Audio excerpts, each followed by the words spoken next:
खबर गाजीपुर से, जहां प्रसिद्ध हथियाराम मठ के महामंडलेश्वर भवानी नंदन यति ने वक्फ बोर्ड बिल के सवाल पर बयान देते हुए कहा कि वक्फ बोर्ड का विवाद लंबे समय से चला आ रहा है। समय समय पर संविधान में परिवर्तन किए जाते हैं। भवानी नंदन यति ने कहा कि देश में समानता है तो समानता लागू करनी चाहिए। भवानी नंदन यति ने कहा कि यदि वक्फ बोर्ड है तो हिंदुओं का भी सनातन बोर्ड बनना चाहिए।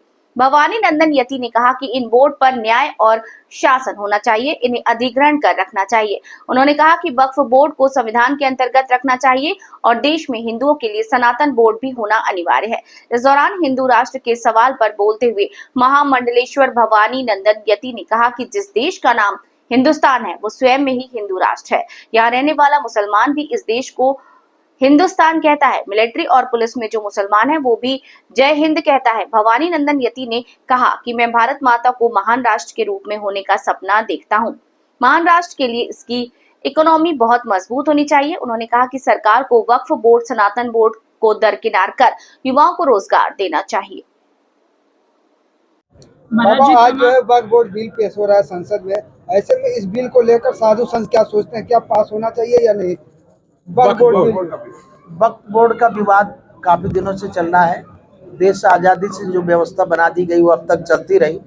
समय समय पर संविधान में भी परिवर्तन किए जाते हैं।